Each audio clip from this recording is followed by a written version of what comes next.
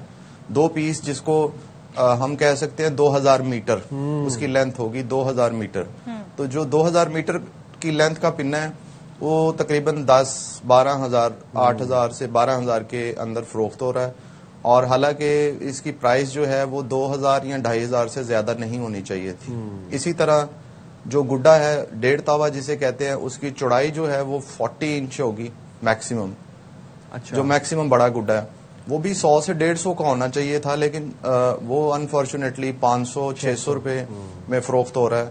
اور جو تاوا گڈا ہے جو اس سے بھی چھوٹا ہے وہ یہ سمجھ لیں کہ وہ 60-70 روپے کا ہونا چاہیے تھا, لیکن وہ بھی 200-250 روپے ہے نا کہ آپ لوگوں نے محدود کر دیا, رجسٹرڈ سیلر تک ہی چیزیں محدود کر دی. اوپن کر دیتے تو یہ مسائل نہیں ہوتے لوگوں کو, اور سب اس کا حصہ بننے کی کوشش کرتے ہوئے. نہیں, رجسٹرڈ تو ڈیفینیٹلی رجسٹرڈ کرنا اس لیے ضروری تھا کہ اگر ہم سب کو اجازت دے دیتے تو وہ SOP سے ہٹ کے وہ مال کی تیاری ہو سکتی تھی. اس میں دھاتی ڈور کا استعمال ہو سکتا تھا, موٹی ڈور کا استعمال ہو سکتا تھا, شارپ مانجے کا استعمال ہو سکتا. جی نہیں, پتنگوں میں بھی ہر پتنگ کے اوپر دیکھیں بار کوڈ لگنا ہے, اور وہ بار کوڈ کے سکین ہونا ہے کہ وہ یہ جو پتنگ ہے یہ رجسٹرڈ مینوفیکچر نے بنائی ہے, اور اس کا سائز وغیرہ سب کچھ اکارڈنگ ٹو SOPs ہیں. اس کو دیکھیں اوپنلی نہیں کیا جا سکتا. یہ پہلی بسنت ہے جو کہ 24 سال بعد آ رہی ہے, تو اس بسنت کے اندر گورنمنٹ سے ہماری میٹنگ جو ہوئی تھی, انہوں نے بھی اس چیز کو ایڈمٹ کیا ہے کہ یہ چونکہ اب پہلی بسنت ہے, اس میں جوں تون جیسے بھی ہم کوشش کر کے ابھی اس بسنت کو ہم فرسٹ ٹائم کرنے جا رہے ہیں. انشاءاللہ اگلے سال سے چونکہ پورا سال اس کا کوئی میکینزم بنائیں گے اور پراپر ٹائم ملے گا, تو انشاءاللہ یہ بہتر ہو جائے گی. یہ دشواری صرف پہلی اس سال کی بسنت میں, انشاءاللہ نیکسٹ ٹائم یہ چیزیں جو ہے نا انشاءاللہ اور سموتھ ہو جائیں گی. وکیل صاحب ایک اور بات بتائیے گا, ایک SOP یہ بھی تھا کہ کلرز جو ہیں وہ کسی سیاسی پارٹی کی ریپرزنٹیشن نہیں کریں گے, یا کوئی نمبرز ایسے نہیں ہوں گے, یا کوئی تصویریں ایسی نہیں گڈیوں پہ لگائی جائیں گی جو کسی سیاسی رہنما سیاسی شخصیت کی ہوں. تو اس SOP پہ کس حد تک عمل کیا جا رہا ہے شہریوں کی جانب سے؟ جی بالکل 100% عمل کیا جا رہا ہے اس پہ, کیونکہ تمام رجسٹرڈ مینوفیکچررز جو ہیں اس کو پراپرلی ان کے بزنس پلیسز جو ہیں ان کے رجسٹرڈ ایڈریسز ایسوسیشن کے پاس بھی ہیں, گورنمنٹ کے پاس بھی ہیں, ہم بھی چیک کر رہے ہیں, گورنمنٹ بھی اس کو چیک کر رہی ہے. اور کسی کی تصویر سیاسی پارٹی کے کسی رہنما کی وہ تصویر نہیں ہونی چاہیے, نفرت انگیزی نہیں ہونی چاہیے, کوئی خاص کلر نہیں ہونا چاہیے, کوئی خاص ایسی اس پہ لکھائی نہیں ہونی چاہیے جس سے کسی پولیٹیکل ایکٹیویٹی کا ریفلیکشن آ رہا ہو. تو یہ ساری چیزیں انڈر SOPs ہو رہی ہیں, اور بہت ماشاءاللہ آپ دیکھ لیں کہ اتنی بائکس ہیں. اگر آپ دیکھیں آن ایئر, ابھی آپ نے موچی دروازہ دیکھا ہے, تو آپ کو 10 میں سے 8 یا 9 بائکس جو ان پہ راڈ لگا نظر آئے گا. اور بہت کوشش کی ہے ہماری ایسوسیشن نے, 15,000 ہم نے والنٹریلی فری کیمپس لگا کے راڈ لگائے ہیں. گورنمنٹ نے بھی لاکھوں کی تعداد میں مختلف چوکس میں اور مختلف سگنلز پہ کھڑے ہو کے فری راڈ لگا رہے ہیں. اور یہ بہت اس دفعہ لاہور جو ہے اسے بہت وارملی ویلکم کر رہا ہے اس اپنے فیسٹیول کو جو 24 سال سے کھو چکا تھا. Let's hope for the best. Thank you so much Aqeel صاحب, بہت شکریہ. اب دیکھتے ہیں جی کہ اب گورنمنٹ نے یہ فیصلہ کیا ہے کہ 3 دن بسنت منائی جائے گی, تو اس کے لیے تیاریاں کہتے ہیں ہمیں اتنا ٹائم نہیں ملا. نیکسٹ ایئر جب یہ ہوگا تو بھرپور تیاری ہوگی, مزید تیاری انشاءاللہ. جائیں گے چھوٹی سی بریک پہ اور حاضر ہوں گے بریک کے بعد.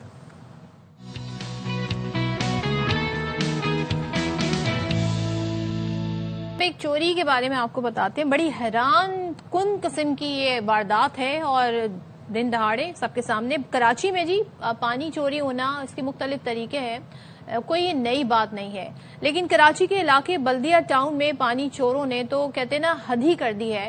یعنی کہ 33 انچ کی لائن توڑی اور اس کو توڑ کر کوئی تالاب نہیں بلکہ پورا ایک چھوٹا سا ڈیم انہوں نے بنا لیا ہے، اور پانی کے اتنے بڑے ذخیرے سے ارد گرد کا جو علاقہ ہے وہ بہت زیادہ شدید پانی کے بحران کا شکار ہو گیا. خاص طور پر ہم ڈسٹرکٹ کماڑی اور ویسٹ کے بیشتر علاقوں میں پانی کی فراہمی دیکھ رہے ہیں کہ معطل ہے، کئی دن ہو گئے. تو شہریوں کی بڑی تعداد نے جب وجوہات معلوم کی، سوچے شہری معلوم کر رہے ہیں وجوہات، یہاں پہ شہری پتہ لگا رہے ہیں کہ آخر ان کے ساتھ ایسا کیوں ہو رہا ہے، تو پتہ ہی چلا کہ جی واٹر مافیا اپنا دھندا یہاں پر چلا رہا ہے. میں تو حیران ہوں کہ دن دہاڑے لائن توڑ کے اور وہاں پر ڈیم ہی بنا لیا چوروں نے.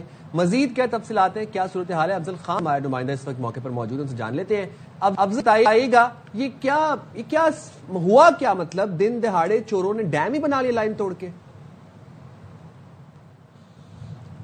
سائم دیکھیں، بلدیہ کٹو گوٹ کے اندر درجنوں مرتبہ جو ہے وہ پانی کی لائن توڑی گئی، لیکن ہمیں واٹر بورڈ کی جانب سے پردہ پوشی کی گئی. وہ یہی بتاتے تھے کہ پریشر کی وجہ سے لائن ٹوٹ گئی ہے، لیکن پھر اس کے بعد شہریوں نے خود لائن توڑنے والوں کو پکڑنے کی کوشش کی، اور اس کے بعد واٹر بورڈ اور دیگر انتظامیہ کی جانب سے یہاں کارروائی بھی کی گئی. لیکن پھر بھی وہ جو مافیا ہے جو کہ لائنیں توڑ کر وہاں پر ڈیم بنا دیتا ہے، پانی جمع کرتا ہے اور پھر اسے شہریوں کو مہنگے داموں بیچتا ہے، ان کے خلاف کوئی کارروائی نہیں ہوئی، اور انہوں نے پھر یک بعد دیگر جو ہے لائنیں توڑنا شروع کر دی.